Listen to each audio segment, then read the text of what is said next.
Hello, this is Chef Jackie Angkot. Today, we're going to make trending brownie cookies.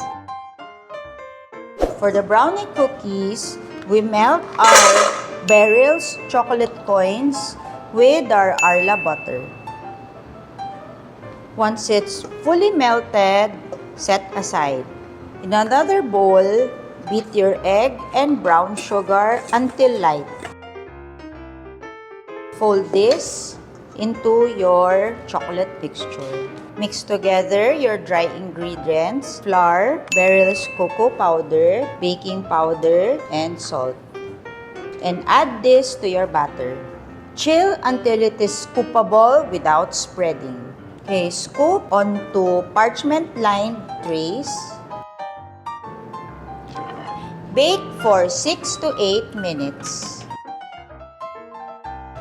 Once it's baked, cool completely and enjoy.